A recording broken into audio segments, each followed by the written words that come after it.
കുഞ്ഞുങ്ങൾ കരയുമല്ലോ, തീരെ പൊടിയായിരിക്കുന്ന new born babies കരയുമല്ലോ. ഇവര് കരഞ്ഞിട്ട് ഒരു നിൽപ്പ് വെക്കും, അതായത് ശ്വാസം എടുക്കൂല, ഒന്നും എടുക്കൂല, ചിലപ്പോൾ ഒന്നും തന്നെ ഉണ്ടാവില്ല. നമുക്ക് തന്നെ പേടിയായി പോകും. Is that normal? അല്ല, അതിന് ബ്രെത്ത് ഹോൾഡിംഗ് സ്പെൽ എന്ന് പറയും. അതൊരു ബിഹേവിയറൽ ഡിസോർഡർ ആണ്. ചെറിയ കുഞ്ഞുങ്ങൾ, അതൊരു അസുഖമല്ല. അത് ചില കുഞ്ഞുങ്ങൾ ചെയ്യുന്ന രീതിയാണ്. അപ്പം അതിന് നമ്മൾ അമ്മമാരോട് പറയാറുള്ളത്, ഒന്ന്, നിങ്ങൾ പാനിക് ചെയ്യാതിരിക്കുക. We will teach you how to handle this. ഇത് കുഞ്ഞ് ബ്രെത്ത് ഹോൾഡ് ചെയ്യുമ്പോൾ കുഞ്ഞിനെ ഒന്ന് സ്റ്റിമുലേറ്റ് ചെയ്താൽ അത് തന്നെ ബ്രെത്ത് എടുത്തോളും. അത് സ്റ്റിമുലേറ്റ് ചെയ്യാവുന്ന ഒന്ന്, മുഖത്ത് ഇത്തിരി വെള്ളം തളിക്കുക.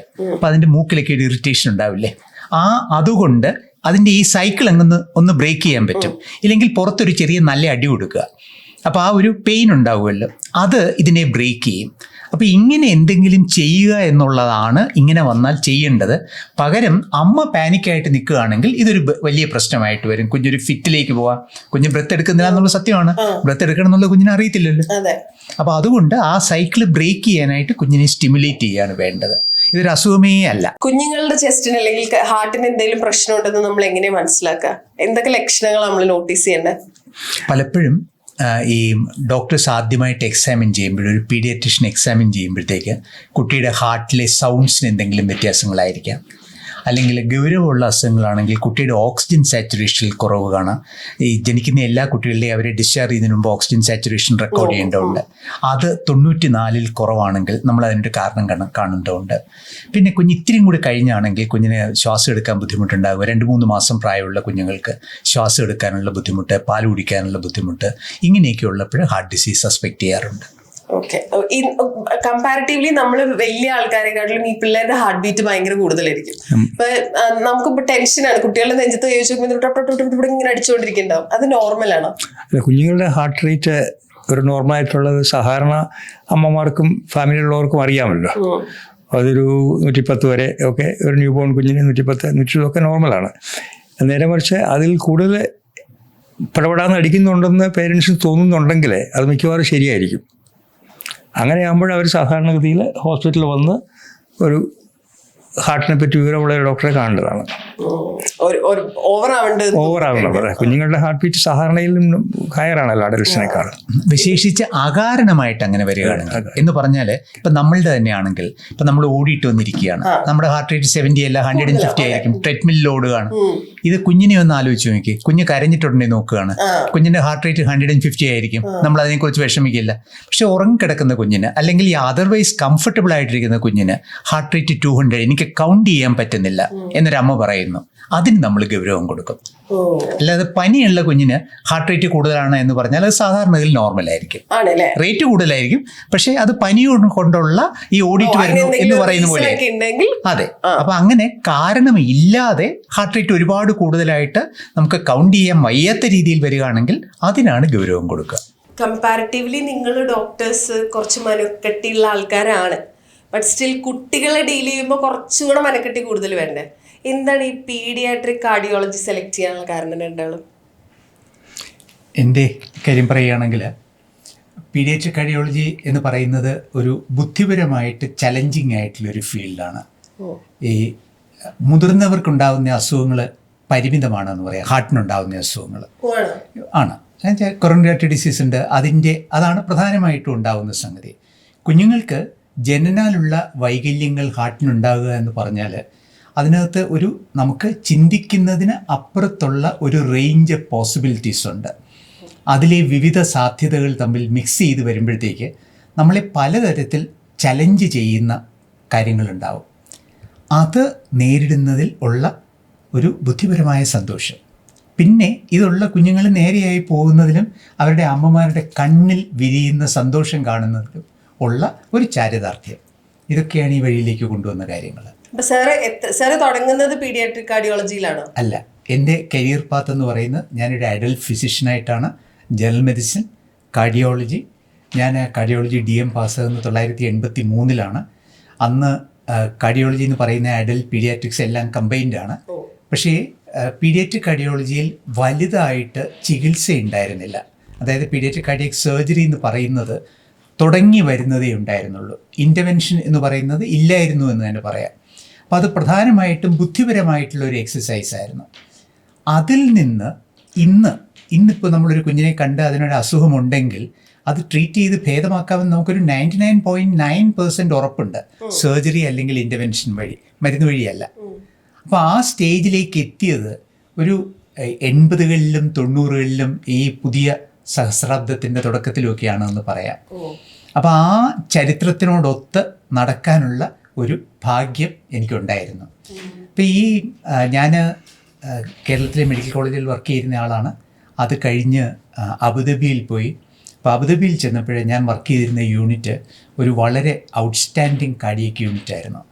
ഞങ്ങളുടെ കാർഡിയക് യൂണിറ്റിൻ്റെ ഹെഡ് പ്രൊഫസർ A.G. ബ്രോം എന്ന് പറയുന്ന ഒരു അതികായനായ യൂറോപ്യൻ സർജനായിരുന്നു.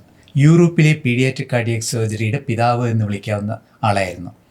അദ്ദേഹമാണ് എന്നെ ഈ ഫീൽഡിലേക്ക് ഏതാണ്ട് കൈപിടിച്ച് കൊണ്ടുവന്നത്. അവിടെയുള്ള എൻ്റെ ഇന്ത്യൻ സുഹൃത്തുക്കളും ബന്ധുക്കളും ഒക്കെ ഉണ്ടായിരുന്നു താനും. അപ്പോൾ അവിടെ കുഞ്ഞുങ്ങളെ നോക്കാൻ വേറെ ആളില്ലായിരുന്നു. അപ്പോൾ അങ്ങനെ കുഞ്ഞുങ്ങളെ നോക്കാനായിട്ട് ഞാൻ നിർബന്ധിതനാകുകയായിരുന്നു. അപ്പോൾ അത് പഠിക്കുന്നതിനകത്തൊരു സന്തോഷം കണ്ടു. പിന്നെ അതിൽ തന്നെ ഏത് പ്രായത്തിലാ? എനിക്കോ കുഞ്ഞുങ്ങൾക്കോ? അല്ല, ഡോക്ടറ്. എനിക്കന്ന് 37-38 വയസ്സുണ്ടാവും. അപ്പം അന്നത്തേക്ക് എൻ്റെ 8 വർഷം കാർഡിയോളജിയിൽ വർക്ക് ചെയ്ത് കഴിഞ്ഞു.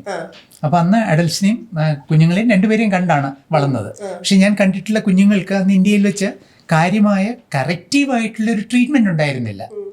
ആ ട്രീറ്റ്മെൻറ്റ് ജോൺ സാറ് പഠിച്ചു വരുന്നതേ ഉള്ളായിരുന്നു. അന്ന് 70കളിലാണ് സാറ് തുടങ്ങുന്നത്. അത് പ്രവൃത്തിയിൽ വന്ന് അത് എല്ലാവർക്കും വരുന്ന ഒരു സ്റ്റേജ് ലോകത്തിൽ വരാനായിട്ട് അടുത്ത 10-20 വർഷമെടുത്തു. അപ്പോഴത്തേക്കാണ് ഞാൻ പീഡിയാട്രിക് കാർഡിയോളജിയായിട്ട് മുഴുവനായിട്ട് കാലെടുത്ത് വയ്ക്കുന്നത്. അതെ. മൊത്തത്തിൽ സാറിന് എത്ര എക്സ്പീരിയൻസ് ഉണ്ട്? കാർഡിയോളജിയിലുള്ള എക്സ്പീരിയൻസ് പറഞ്ഞാൽ 1981 കാർഡിയോളജിയിൽ 80 കാർഡിയോളജിയിൽ വന്നതാണ്. അപ്പം അങ്ങനെ നോക്കിയാൽ 45 വർഷമായി. എൻ്റെ മോനെ. സാറിനോ? ഞാനും എൻ്റെ കഥയും ഏകദേശം ഇതുപോലെയാണ്. ജനറൽ സർജറി MS ട്രിവാൻഡ്രത്ത് നിന്ന് കഴിഞ്ഞിട്ട് ഒരു ജനറൽ സർജനായിട്ടാണ് ഞാൻ എൻ്റെ ജീവിതം തുടങ്ങുന്നത്. പക്ഷേ ട്രിവാൻഡ്രത്ത് MS ചെയ്യുന്ന സമയത്ത് അവിടെ എൻ്റെ ഹീറോ ആയിട്ട് അതികായനായ ഒരു സർജൻ ഉണ്ടായിരുന്നു, ഡോക്ടർ PKR വാര്യർ. അദ്ദേഹമാണ് കേരളത്തിലെ ആദ്യത്തെ ചെസ്റ്റ് ആൻഡ് ഹാർട്ട് സർജൻ. അക്കാലത്ത് ഈ നമ്മുടെ നാട്ടിൽ ഹാർട്ട് സർജറി എന്ന് പറഞ്ഞാൽ അതിൻ്റെ ഇൻഫൻറ്റ് സ്റ്റേജിലാണ്. ചെറിയ ചെറിയ ഓപ്പറേഷൻസ് ചെയ്യും, ലങ് ഓപ്പറേഷൻസ് ചെയ്യും. എങ്കിലും അതൊക്കെ അന്ന് ഞങ്ങൾക്ക് വലിയ ഓപ്പറേഷൻസ് ആയിരുന്നു. ആ കാലത്ത് തന്നെ എൻ്റെ MSൻ്റെ തീസിസ് ഞാൻ ഹാർട്ട് സർജറിയിലാണ് ചെയ്തത്, ഡോക്ടർ വാര്യർ സാറിൻ്റെ കൂടെ ചേർന്നിട്ട്. അപ്പോൾ അങ്ങനെയാണ് ഞാൻ ഈ കാർഡിയക് സർജറിയിലേക്ക് ഇൻസ്പയർഡ് ആകുന്നത്. MS കഴിഞ്ഞിട്ട് കോട്ടയത്ത് ജില്ലാ ആശുപത്രിയിലെ ഒരു 1.5 വർഷം ജനറൽ സർജനായിട്ട് വർക്ക് ചെയ്തു. അങ്ങനെ ഇരിക്കുമ്പോഴാണ് എനിക്ക് ഇംഗ്ലണ്ടിൽ പോകണമെന്ന് ഒരു ഇൻസ്പിറേഷൻ ഉണ്ടായത്. അത് ഒന്നാമത് കാർഡിയക് സർജറിയിൽ ഫർദർ ട്രെയിൻ ചെയ്യണമെന്ന് ആഗ്രഹം ഉണ്ടായിരുന്നു.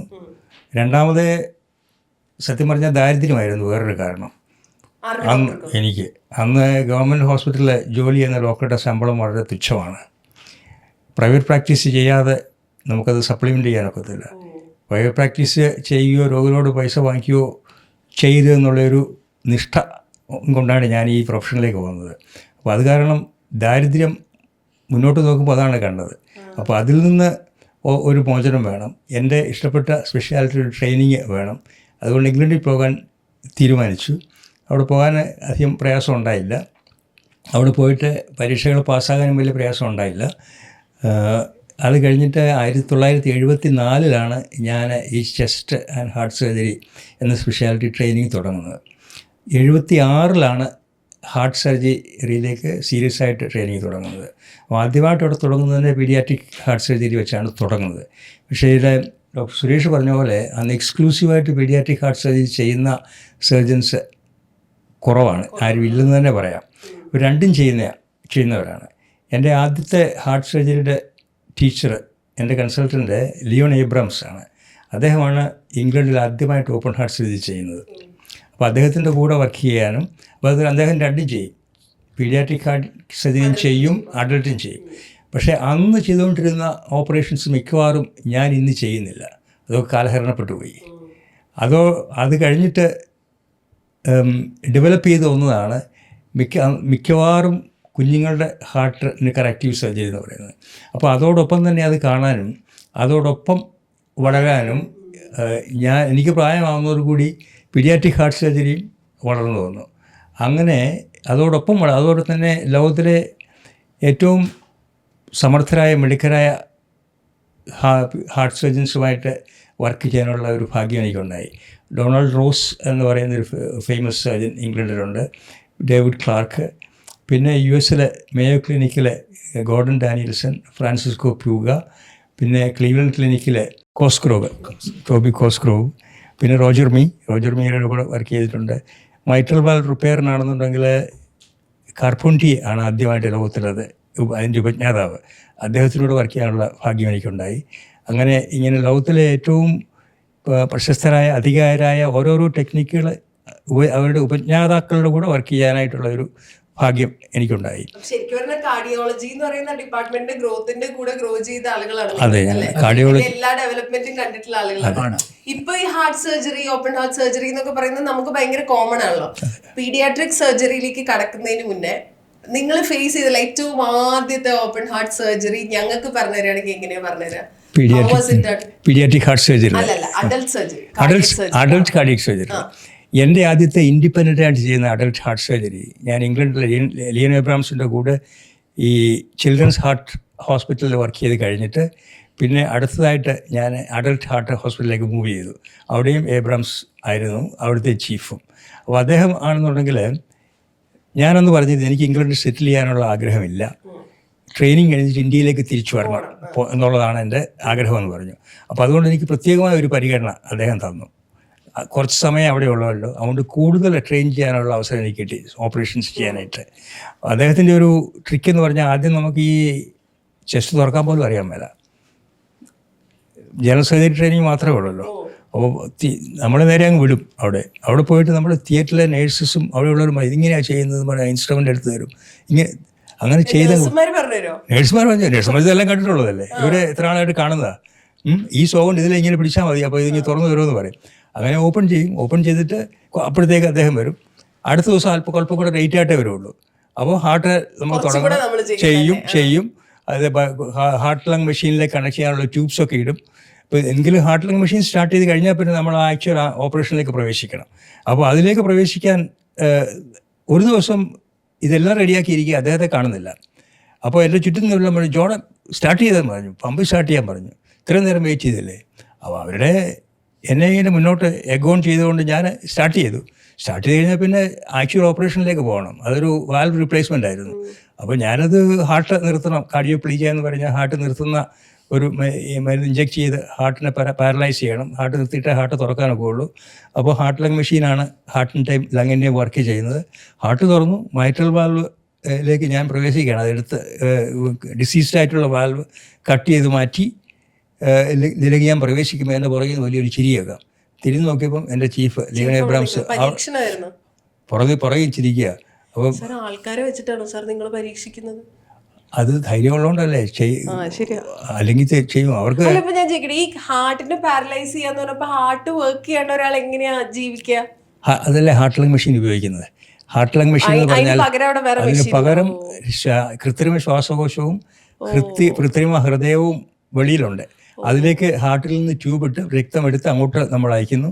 അവിടെ നിന്ന് ഓക്സിജനൊക്കെ കലർത്തി ശരീരത്തിലേക്ക് പമ്പ് ചെയ്യുകയാണ്, ഹാർട്ടിനെ എക്സ്ക്ലൂഡ് ചെയ്യുകയാണ്. അപ്പോൾ ആ ഹാർട്ടിനെ നമുക്ക് ക്വയറ്റായിട്ട് നിർത്തിയിട്ട് ഹാർട്ടിൽ ഓപ്പറേഷൻ ചെയ്യാനുള്ളൂ. അപ്പോൾ അതാണ് ഹാർട്ടിൽ പാരലൈസ് ചെയ്യാനുള്ള മരുന്ന് ഇഞ്ചെക്ട് ചെയ്യുന്നു. അപ്പം ഇത് എന്നെ കൊണ്ട് ഓപ്പറേഷൻ ചെയ്യിപ്പിക്കണം അദ്ദേഹം എവിടെ നിന്നും ഒബ്സർവ് ചെയ്യുന്നുണ്ട്, അല്ലാതെ ഉണ്ട്. നമ്മളെ കൂടുതലായിട്ട് ചലഞ്ച് ചെയ്യുകയാണ്, എങ്കിലേ നമ്മൾ കൂടുതലായിട്ട് നമുക്ക് പഠിക്കാനൊക്കെ ഉള്ളൂ. അപ്പോൾ ചിരിച്ചിട്ട് അവിടെ നിൽക്കുകയാണ്. എന്നിട്ട് അപ്പം അദ്ദേഹത്തെ കണ്ടപ്പോഴത്തേക്ക് ഞാൻ മാറിക്കൊടുത്തു. അല്ല, അവിടെ നിൽക്കാൻ പറഞ്ഞു. അദ്ദേഹം കൈയൊക്കെ സ്ക്രബ് ചെയ്ത് ഗൗണൊക്കെ ഇട്ട് മറ്റേടത്ത് അപ്പുറത്ത് വന്നു പുറകെ എൻ്റെ ഓപ്പോസിറ്റ് നിന്നിട്ട് ആ റിട്രാക്ടർ പിടിച്ചിട്ട് അത് എൻ്റെ അസിസ്റ്റൻ്റ് ചെയ്തുകൊണ്ട് ജോലി പുള്ളി ഏറ്റെടുത്തു, കണ്ടിന്യൂ ചെയ്യാൻ പറഞ്ഞു. അപ്പോൾ അങ്ങനെ എന്നെക്കൊണ്ട് അങ്ങനെ ഞാൻ എൻ്റെ ആദ്യത്തെ ഓപ്പൺ ഹാർട്ട് ഓപ്പറേഷൻ ഞാൻ ഇൻഡിപെൻഡൻ്റ് ആയിട്ട് ചെയ്യുന്നത്. അത് നിവൃത്തിയില്ലാതെ ചെയ്തു പോയതാ. അപ്പോൾ അത് സാധാരണ സമയം എടുത്തു. ഞാൻ കൂടുതൽ സമയമൊന്നും എടുത്തില്ല. അതൊരു 3 മണിക്കൂർ ഒക്കെ എടുക്കുന്ന ഒരു ഓപ്പറേഷനാണ്, 3-3.5 മണിക്കൂർ എടുക്കേണ്ട ഓപ്പറേഷനാണ്. അപ്പോൾ അദ്ദേഹം അപ്പുറത്ത് വന്ന് പറഞ്ഞു തന്നു, അത് കട്ട് ചെയ്ത് ഇത് കട്ട് ചെയ്ത് ഇങ്ങനെ വേണം, ഇങ്ങനെ സ്റ്റിച്ച് ചെയ്യണം എന്ന് പറഞ്ഞ് പഠിപ്പിച്ചു. That was successful. അപ്പോൾ അദ്ദേഹത്തിൻ്റെ ഫ്രണ്ടാണ് ഈ ഡൊണാൾഡ് റോസ് എന്ന് പറഞ്ഞ ഇംഗ്ലണ്ടിലെ വേറൊരു സീനിയർ ഏറ്റവും പ്രസിദ്ധനായ ഒരു സർജൻ. അദ്ദേഹം വിസിറ്റ് ചെയ്യാൻ വരുമായിരുന്നു. ഒരു ദിവസം വിസിറ്റ് ചെയ്യാൻ വന്നുകൊണ്ടിരുന്നപ്പോഴത്തേക്ക് തിയേറ്ററിൽ കയറി വന്നു. ഞാനപ്പോൾ വേറൊരു വാൽവ് റീപ്ലേസ്മെൻറ്റ് ചെയ്തുകൊണ്ടിരിക്കുക. അത് തന്നെയല്ല, അയോട്ടിക് വാൽവാണ്. അദ്ദേഹം വന്ന് നോക്കി എന്നെ കണ്ടിട്ട് പറഞ്ഞു, ഇത് it looks like you have done A few of these എന്ന് പറഞ്ഞു. പക്ഷെ അതിൻ്റെ ആദ്യത്തേതായിരുന്നു. അപ്പോൾ ഇവർ രണ്ടുപേരും കൂടെയാണ് ഈ ട്രെയിനിങ്ങിന് ഇംഗ്ലണ്ടിലുള്ള ഇൻസ്റ്റിറ്റ്യൂഷൻസൊക്കെ അക്രഡിറ്റ് ചെയ്യുന്നത്. അപ്പോൾ അവരുടെ പ്രിൻസിപ്പിൾ എന്ന് പറഞ്ഞാൽ കൺസൾട്ടൻ്റ് ട്രെയിനിയെ അസിസ്റ്റ് ചെയ്ത് പഠിപ്പിക്കണം, അങ്ങനെയുള്ളതായിരുന്നു. അപ്പോൾ അങ്ങനെ ഒരു ഭാഗ്യം എനിക്കുണ്ടായി. അതുകൊണ്ട് വളരെ വേഗം തന്നെ കൂടുതൽ കേസുകൾ ചെയ്യാനും അവിടുന്ന് ഞാൻ ഒരു 4 കൊല്ലം കഴിഞ്ഞിട്ട് നാട്ടിലേക്ക് തിരിച്ചു പോരാനും സാധിച്ചു. അത് കഴിഞ്ഞ് തിരിച്ച് നാട്ടിൽ വന്നിട്ടാണോ? നാട്ടിൽ വന്നിട്ട് ഞാൻ എറണാകുളത്ത് മെഡിക്കൽ ട്രസ്റ്റ് ഹോസ്പിറ്റലിൽ ഒരു വർഷം വർക്ക് ചെയ്തു. അവിടെ നിന്ന് കഴിഞ്ഞപ്പോഴും 1980s ഓപ്പൺ ഹാർട്ട് സർജറി കേരളത്തിൽ അധികം ചെയ്യുന്നില്ല. അന്ന് ശ്രീചിത്രായി മാത്രമേ ചെയ്യുന്നുള്ളൂ. ധാരാളം കേസ് ഉണ്ടായിരുന്നു, പക്ഷേ ആർക്കും പണമില്ല. ഒരു 85 കഴിഞ്ഞിട്ടാണ് നമ്മുടെ ഇക്കണോമിക് ബൂം തുടങ്ങിയത്. പണമില്ലാത്തതുകൊണ്ട് ഞാൻ ഈ വാൽവ് വാങ്ങിക്കാനൊക്കെ ലയൺസ് ക്ലബിലും റോട്ടറി ക്ലബിലും ഒക്കെ പോയി അവരോടൊക്കെ പൈസ കളക്ട് ചെയ്തിട്ട് മാത്രമേ രോഗികൾക്ക് വേണ്ടി ചെയ്യാൻ പറ്റുള്ളായിരുന്നു. അപ്പോൾ അങ്ങനെ ഇരിക്കുമ്പോഴാണ് എനിക്ക് കുവൈറ്റിൽ നിന്നൊരു ഓഫർ വന്നത്. അവിടെ നിന്നൊരു കോൾ വന്നു, കുവൈറ്റിൽ ഒരു ചാൻസ് ഉണ്ട്, വരുന്നോന്ന് ചോദിച്ചു. അപ്പോൾ again the pressure of economic problems കുവൈറ്റിൽ പോയത് എൻ്റെ കരിയറിന് വളരെ നന്നായി. നമ്മളത് പറഞ്ഞാൽ വിശ്വസിക്കുകയില്ല. പക്ഷേ അവിടെ ആയിരുന്നുകൊണ്ടാണ് കുവൈറ്റിൽ അവർക്ക് ഗവൺമെൻറ്റിന് പണത്തിന് കുറവൊന്നുമില്ലായിരുന്നുകൊണ്ട് ഞാൻ ഈ പറഞ്ഞ വിദഗ്ധന്മാരെ എല്ലാം ലോകത്തിൻ്റെ നാനാഭാഗങ്ങളിലും അവിടെ വരുത്തി അവർക്ക് വേണ്ട പ്രത്യേക കേസസ് കളക്ട് ചെയ്ത് അവർ സർജറി ചെയ്യുമ്പം അവരുടെ കയ്യിൽ നിന്ന് നമുക്ക് പഠിക്കാനുള്ള ചാൻസ് കിട്ടി. അപ്പോൾ ആ സമയത്താണ് ഈ പീഡിയാട്രിക് കാർഡിയക് സർജറിയൊക്കെ ഡെവലപ്പ് ചെയ്ത് വരുന്നത്. അപ്പോൾ പുതിയ ഓപ്പറേഷൻസ് കണ്ടുപിടിക്കുകയും ചെയ്യുന്ന ആളുകളെ ഞങ്ങൾ അവിടെ ഇൻവൈറ്റ് ചെയ്തിട്ട് അവരെ കൊണ്ട് ചെയ്യിക്കുമായിരുന്നു. അങ്ങനെ അവരുടെ കൂടെ വർക്ക് ചെയ്ത് പല പുതിയ ടെക്നിക്കും അതോടുകൂടി പഠിക്കാനും പീഡിയാട്രിക് ഹാർട്ട് സർജറിയുടെ കൂടെ വളർന്നു വരാനും കൊണ്ട് ഒരു ചാൻസ് കിട്ടി. എനിക്കിപ്പോൾ 1976 ഓപ്പൺ ഹാർട്ട് സർജറിയിലേക്ക് പ്രവേശിക്കുന്നത്. 74 മുതൽ thoracic and closed heart lung surgery ഒക്കെ ചെയ്യുന്നുണ്ട്. 76 മുതലാണ്. ഇപ്പം 50 years ആയി.